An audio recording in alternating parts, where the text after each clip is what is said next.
그러므로 우리는 긍휼하심을 받고 때를 따라 돕는 은혜를 얻기 위하여 은혜의 보좌 앞에 담대히 나아갈 것이니라. 아멘. 오늘 히브리서 4장 14절에서 16절까지의 말씀, 위대하신 대제사장 예수 그리스도라는 말씀의 제목을 가지고 함께 은혜를 나누고자 합니다. 해피 홀러데이, 산타크로스, 또 방금 자른 싱싱한 트리라는 이 단어를 떠올리시면 여러분은 무슨 생각을 하시나요? 미국의 오바마 전 대통령 때 크리스마스를 처음으로 이 해피 홀러데이라고 바꾸어 불렀다고 합니다. 신앙의 자유를 찾아 신대륙으로 이주해온 이 청교도의 나라인 미국이 어쩌다가 공적인 장소에서 창조론이나 기도를 금지시키고 진화론을 주입시키고 동성애를 지지하고 가정을 해체시키는 성혁명과 낙태라는 인본주의 사상에 천착하게 되었는지 정말 안타까운 일이에요. 그 영향이 지금 우리나라에서도 어렵지 않게 발견되고 있죠. 우리나라도 이 성탄절이 교회 행사나 이벤트이지 정말 하나님이신 예수 그리스도께서 죄인을 구원하시려고 이 땅에 오신 것을 기념하고 축하하게 된 기쁜 소식이라는 것을 잘 모르는 것은 아닐까라는 생각은 저만의 오해일까요? 연례 행사로 교육부서에서 아이들의 축하 공연을 준비하는 교사들과 또 부모들에게 많은 스트레스로 여겨지게 되었다는 것이 그 반증 아닐까요? 진짜 해피 홀러데이가 되어서 해외여행을 간다거나 스키장이나 또 기억에 남을 만한 이벤트를 만드는 날이 성탄 전야와 당일이 된 것은 정말 오래전의 일인 것 같습니다. 사실 저도 예수님을 영접하기 전에는 교회를 다니면서도 성탄절 이브는 선물을 주고받고 신나게 노는 날이었어요. 이처럼 주님을 모르는 세상은 성탄절의 의미를 오해하고 무시할 수 있습니다. 그러나 주님의 몸과 지체라는 정체성을 가진 이 성도와 교회만큼은 하늘에는 영광이요, 땅에서는 기뻐하심을 입은 자들, 택하심을 잃은 자들, 부르심을 받은 자들에게 평화의 신, 주님이 오신 이 성탄의 의미를 절기 예배 때만이라도 새롭게 복귀해서 날마다 메리 크리스마스임을 누리고 우리에게 주신 놀라운 선물인 예수 그리스도의 그 위대하심과 보배로우심에 감격과 감사로 찬양할 수 있는 그 경건을 회복하는 시간 되길 바랍니다. 오늘 말씀을 통해 비록 목수 가정에서 동정녀 마리아의 몸에 성령으로 잉태되셔서 이 땅에 오신 연약한 아기의 몸을 입으셨던 주님이시지만 그 주님의 권능과 위대하심을 다시금 숙고하고 위대하신 주님의 능력을 덧입어 하나님 아버지와 화목하게 되는 은혜의 특권을 두려움 없는 사랑 가운데 담대히 누리고 세상에 증거하는 저와 여러분 되기를 예수 그리스도의 이름을 축복합니다. 여러분은 자신의 정체성을 한마디로 표현한다면 뭐라고 하시겠어요? 나는 사장이다. 나는 대통령이다. 나는 박사다. 나는 배우다. 나는 몸짱이다. 여기에 해당되시는 분도 있을 거예요. 저는 항상 제가 목사가 된 그 이유와 또 설교하는 이유에 대해서 늘 점검하고 고민하는 것이 일상이다 보니까 누가 저한테 정체성이 뭐냐고 묻는다면 정말 즉각적으로 저는 주말씀 해외분교회 목사입니다. 이렇게 말할 수 있을 것 같아요. 그리고 이렇게 저 자신을 소개하는 게 저는 너무나 자랑스럽습니다. 만약 전쟁이 나서 북한군이 그 육지전을 벌이게 되면 기독교인들을 제일 먼저 학살할 텐데, 그럴 때도 정말 용기 있게 내가 목사라고 예수님의 제자라고 성도라고 그렇게 외칠 수 있을지 사실은 두렵고 확신할 수 없어서 차라리 그런 시험에는 빠지지 않게 해달라고 기도하곤 해요. 또 주님이 만약 허락하신다면 그런 시험일지라도 용기 있게 통과할 수 있게 해달라고 그렇게 기도하고 있죠.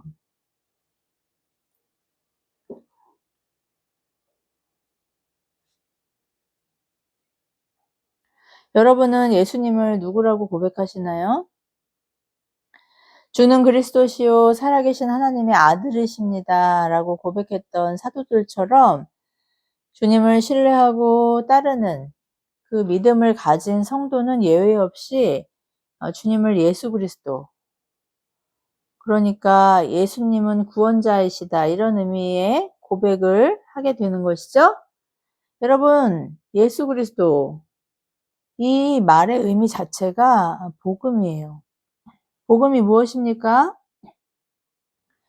예수 그리스도께서 죄인인 나의 죄를 하나님 앞에 대속하시기 위해 십자가에서 죽으시고 사흘 만에 부활하시고 승천하셨다는 것이 바로 복음이죠.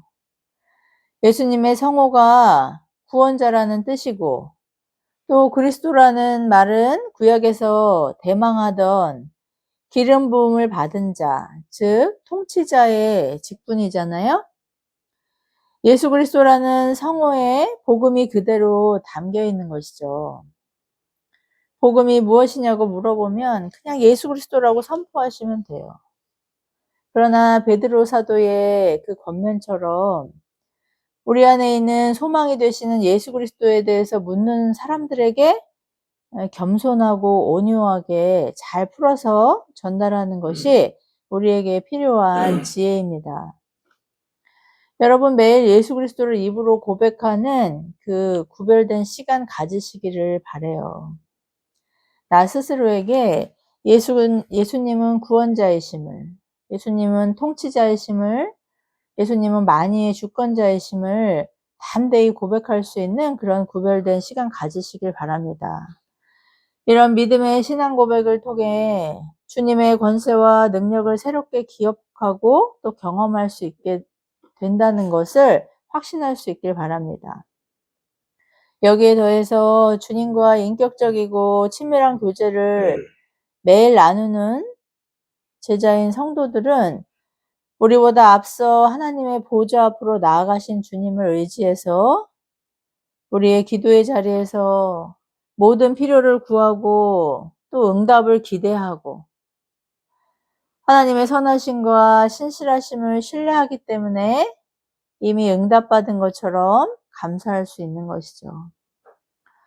구원받은 죄인이지만 피조물인 인간은 이 거룩하신 하나님을 볼 수도 없고 가까이 나갈 수 없기 때문에 죄인에게 무서운 심판과 저주를 퍼부으시는 하나님께 용서받고 또 은혜 받기 위해서 속죄의 제사가 필요했습니다.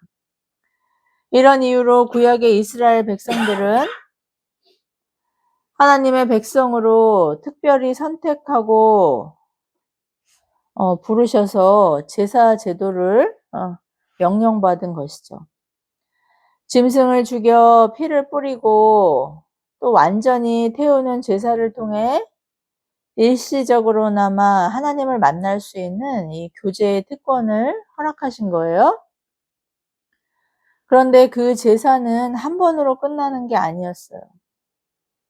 왜냐하면 인간은 마음속으로나 생각하는 것이 언제나 악하기 때문에 죄의 오염에서 자유할 수 없었고, 마음으로든 행동으로든 죄를 지을 때마다 매번 제사를 드려야 했습니다.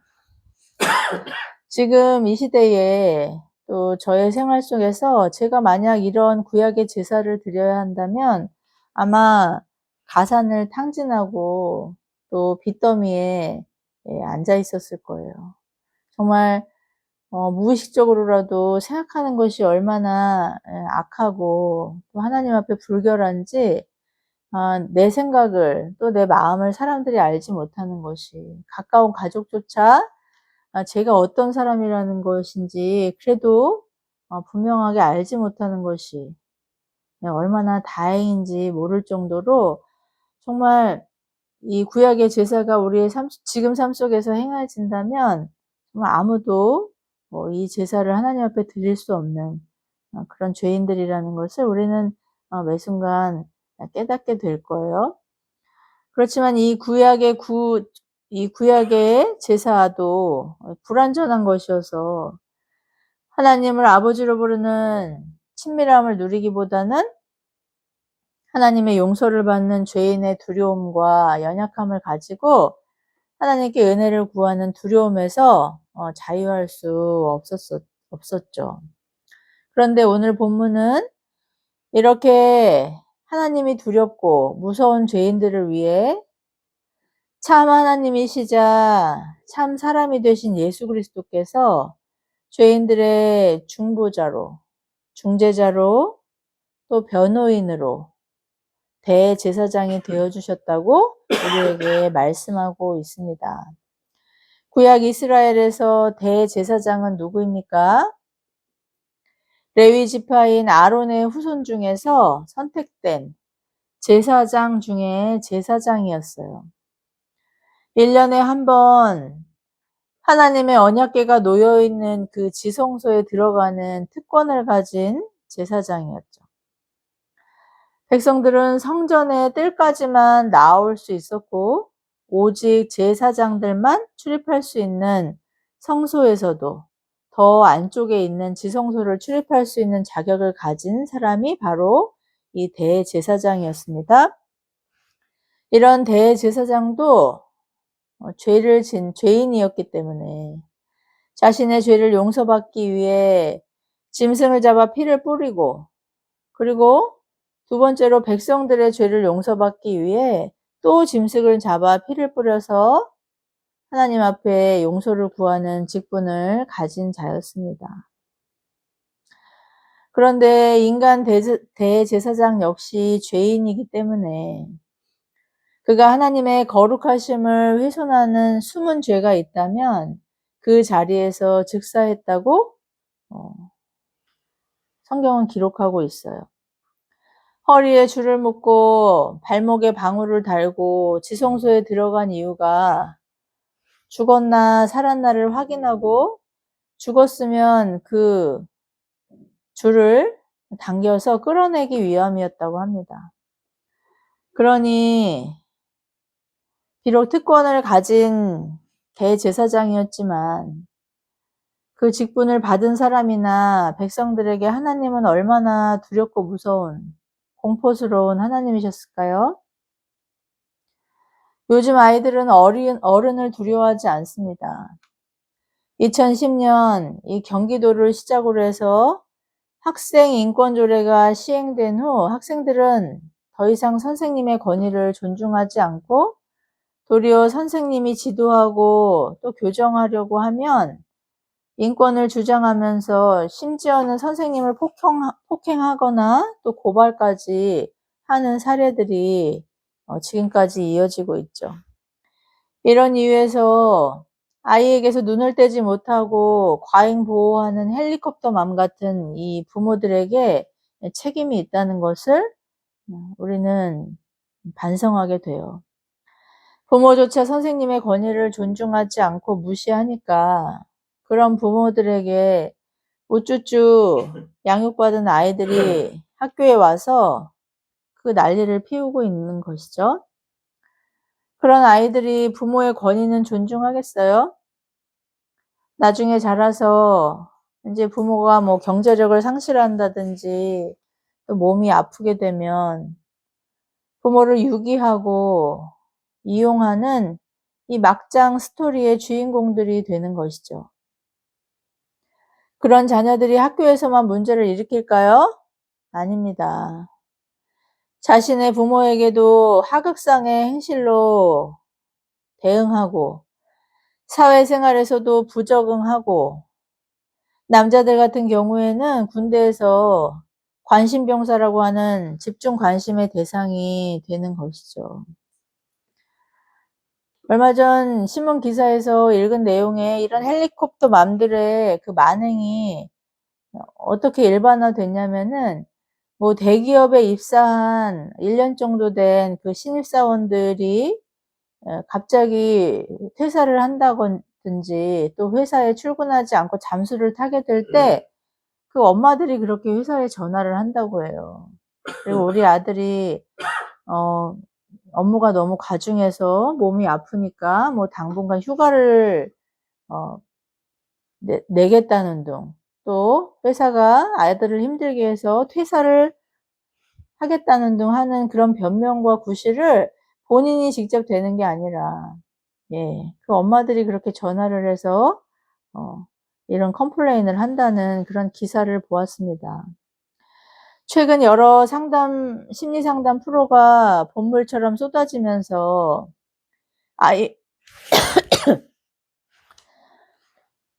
아이와 공감하고 소통하는 이런 친구 같은 부모라는 양육 방식을 유행처럼 선호하는 시대지만 어떤 상담학 박사님은 이 부모는 아이에게 친구가 아니라 권위와 질서를 가르치는 어른이다라고 그렇게 말하더라고요. 정말 이 말이 저한테는 너무나 사이다처럼 여겨졌습니다.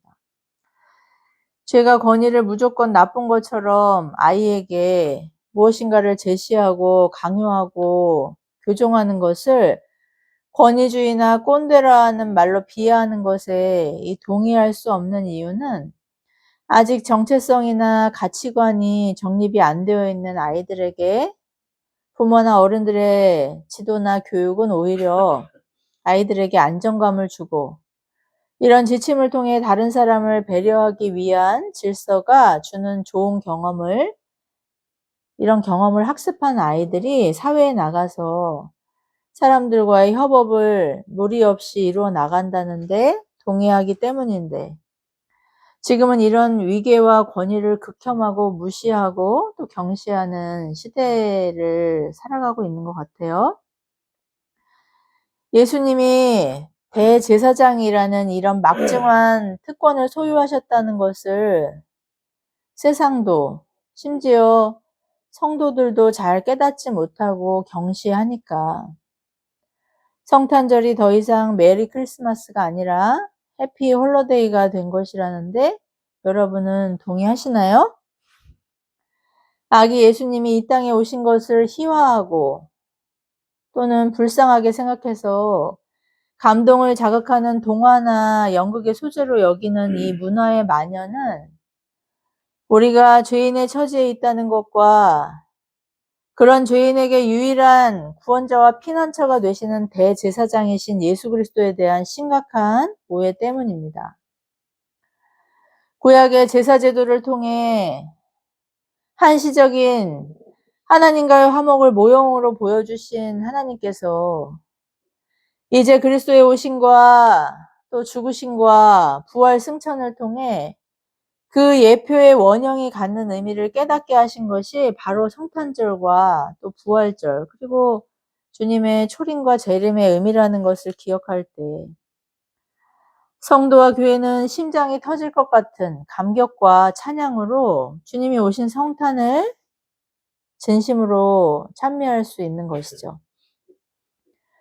그리스도의 영원한 제사와 또 대제사장이시라는 이 정체성을 통해 두려움 가운데 하나님을 피하고 무서워하던 우리가 이제는 용기 있게 담대하게 하나님을 만나는 것이 이 공포가 아닌 자발적인 기쁨이자 또 설레임이고 기대와 감격임을 찬양하게 되는 것입니다. 저는 어려운 일이 생길 때마다 또 세월이 지나갈수록 하나님을 믿는다고 하면서도 밖에는 근심이고 안에는 걱정이 끊이지 않는 이 매 순간순간이 정말 어려움이라는 생각을 하게 되는데요. 그러나 기도의 자리에 나아갈 때 얼마나 가슴이 설레는지 모르겠어요. 하나님이 다 알고 계시고 나의 기도를 기대하신다는 생각 때문이에요. 여러분, 정말 무시로 하나님 앞에 기도하실 수 있는 저와 여러분 되기를 축복합니다. 뭐 기도는 이렇게 해야 된다. 뭐 하나님 앞에는 이런 기도를 드려야 응답받는다. 뭐 응답받는 비결 같은 책이나 정보들이 그렇게 넘쳐나고 있지만 여러분, 예수님께서 그 육체로 막힌 담을 하나님과 우리 사이에 막힌 담을 하시고 찢으신 그 휘장 가운데로 나아가는 그 지성소로 하나님 앞에 정말 시시때때로 무시로 호흡하듯이 나아갈 수 있는 저와 여러분 되길 바랍니다. 여러분, 우리의 기도는 아무리 잘 갖추었어도 하나님 앞에 상달될 수 없는 기도예요. 얼마나 누추하고 얼마나 유치하고 얼마나 감정적입니까? 거룩하시고 그 어미하시고 두려우신 하나님 앞에 정말 드려질 수 없는 정말 냄새나는 기도입니다. 그러나 우리의 대제사장이신 예수께서 하나님 우편에서 우리의 기도를 받으셔서 하나님 받으시기에 합당한 기도로 우리를 변호하신다는 것을 생각할 때 우리는 이렇게 어린아이 같은 유치한 감정적인 그런 기도 하나님 앞에 드릴 수 있는 거예요. 그러니까 하나님을 무슨 대통령을 만나듯이 회사 대표를 만나듯이 나에게 정말 결정적인 도움을 줄 수 있는 어떤 후원자를 만나듯이 그 하나님이 받으실 만한 응답하실 만한 기도를 준비하느라고 어려워하거나 또 하나님을 대면대면하게 생각하거나 두려워할 것이 아니라 주님이 우리보다 먼저 가셔서 우리의 기도를 다 교정하시고 하나님 받으시기에 합당한 기도로 그렇게 아름답게 아름다운 향연이 되도록 우리를 변호하신다는 그 기대와 소망을 가지고 무시로 하나님 앞에 나아갈 수 있는 저와 여러분 되길 바랍니다. 오늘 본문에서처럼 예수님은요, 우리가 이렇게 유치한 존재라는 거, 하나님 앞에 나아올 수 없는 죄인이라는 거 다 알고 계시기 때문에 오늘 동정하신다고 말씀하신 그 표현이 무슨 의미예요? 우리와 똑같이 시험을 당하시고 그러나 시험에 넘어지지 아니하시고 그 시험과 또 죄와 죽음을 정복하시고 승리하신 주님이시기 때문에 우리 연약함을 정말 동정하셔서 하나님께서 받으시기에 합당한 그 기도와 간구로 그렇게 우리 편이 되어 주신다는 그 은혜를 항상 생각하면서 정말 그 설레는 마음으로 기도의 자리로 나아가시기를 축복합니다. 사람은 만나고 싶어도 시간 때문에 또 서로에 대한 그런 소원함 때문에 사실 만남이 쉽지 않고 도움을 주고받는 것이 더더욱 어려운 때예요. 그렇지만 신실하신 대제사장이신 예수님은 언제나 우리가 찾을 수 있고 간구할 수 있고 도움을 구할 수 있는 분이시라는 그런 확신이 저와 여러분에게 위로와 평안과 피난처와 안식처가 되길 축복합니다. 이 모든 것을 가능하게 하신 예수 그리스도의 대제사장 되심에서 여러분 진정한 평안과 위로를 얻고 우리에게 피난처와 안식처로 지금도 하나님 우편에서 우리를 위해 중보자의 직분을 행하고 계신 주님의 위대한 사랑에 날마다 감격을 회복할 수 있기를 바랍니다. 우리 영혼의 다치자 피난처이자 용기의 근원이 바로 예수님이 그리스도이시기 때문이에요. 죄인의 대사장으로 우리를 하나님 앞에서 또 세상 앞에서 편들어 주시기 때문인 것이죠. 시편 107편 기자가 폭풍의 난파 직전에 있는 배 안에서 멀미와 죽음의 공포와 두려움으로 부르짖는 선원들을 묘사했어요. 멀미나는 세상, 멀미나는 환경, 두렵고 무서운, 정말 이처럼 어지럽고 소란한 이 두려운 세상에서 우리에게는 우리를 붙드시고 지키시고 돌보시고 편히 되어주시는 주님이 계시다는 이 기쁜 소식을 먹고 마시는 유흥에 탕진하는 것이 아니라 복음을 모르고 주님을 모르는 사람들에게 전하고 증거할 수 있기를 바랍니다. 오늘 우리가 읽은 본문은요, 히브리서의 핵심 주제 본문이에요. 예수 그리스도가 누구시냐는 질문에 주님은 대제사장으로서 죄인들을 중보하는, 하나님과 죄인의 사이에서 중재하는 그런 직분자이심을 천명하고 있는 것이죠. 이 대제사장에 대한 족보는 출애굽한 이스라엘 백성에게 주신 율법에 그렇게 명시되어 있습니다. 그러나 반드시 레위 지파의 그 아론의 반열에서만 임명되는 이 구별된 직분이 이미 창세기에 언급되어 있었는데, 그는 멜기세덱의 반차를, 멜기세덱의 그 계열을 따른 제사장이라고 그렇게 기록되어 있죠. 창세기 14장에요.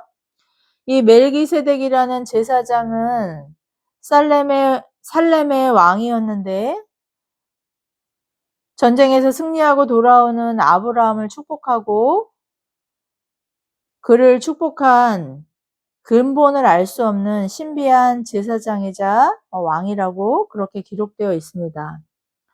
그는 제사장만이 받을 수 있는 11조를 받고 아브라함을 축복한 인물이었죠. 오늘 기자는 멜기세덱처럼 예수님도 사람의 족보가 아닌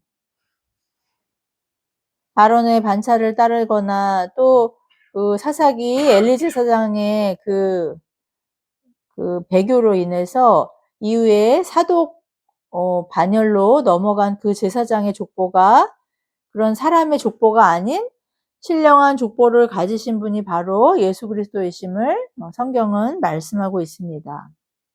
유대인들에게 족보는 정말 중요하고 또 그 사람의 정체성을 정의하는 것이었는데요.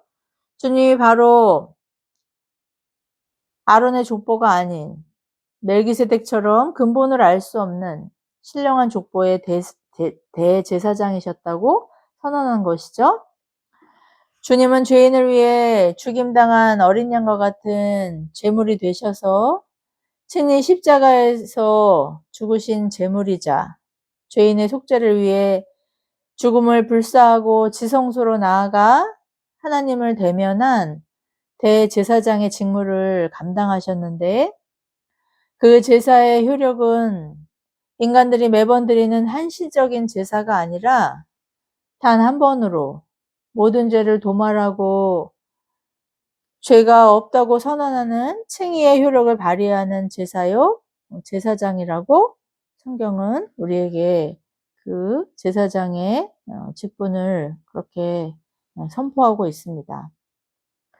여러분, 건강한 신앙, 또 열정적인 신앙을 갖기 위해서는 말씀을 입체적으로 볼 수 있는 영적인 안목이 필요합니다. 지금 기자의 선언을 그냥 문자적으로 읽는 것이 아니라 이 상황을 머릿속으로 한번 그려보시기 바라요.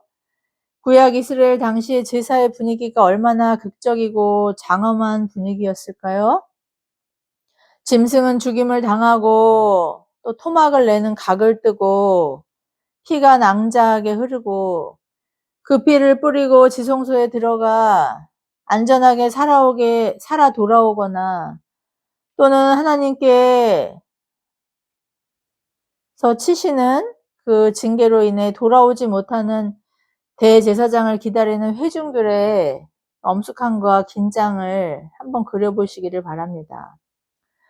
그런 두려움을 예수님께서 단번에 당신의 희생을 통해 해결하시고 이제 그분이 친히 먼저 들어가신 지성소의 휘장이 찢어져 우리는 언제든지 말씀을 통해 예배의 감격을 통해 모여서 기도하든 무시로 혼자 기도하든 하나님을 친밀히 경험하게 된 것이죠.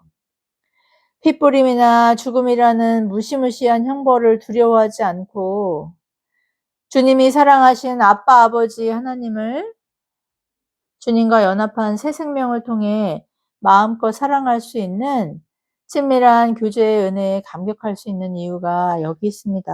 여러분, 공부할 때, 또 슬플 때, 아니면 기뻐서 세상으로 뛰쳐나가고 싶을 때 항상 우리의 피난처가 되시는, 우리의 안식처와 또 평안이 되시는 주님께로 나아갈 수 있는 저와 여러분 되기를 축복합니다. 이제 연약한 아기로 오신 예수님은 이 부활 승천하셔서 하나님 우편에서 만유를 통치하시는 왕이자 대제사장으로 재림의 때를 향해 지금도 일하고 계시죠. 성도와 교회는 초림과는 비교할 수 없는 이 장엄하고 위대한 심판주이시자 신랑이신 주님을 기다리는 순결한 신부와 같습니다. 우리의 심령에 이 위대하시고 경배받으시기에 합당한 주님을 향한 사랑과 경외함이 늘 조화롭게 균형을 이룰 수 있기를 바랍니다. 승천하신 주님께 왕같은 제사장의 사명을 위임받은 성도와 교회가 세상을 주님께 인도하는 귀한 직분자로 살아간다는 사명에 감격할 수 있길 바랍니다.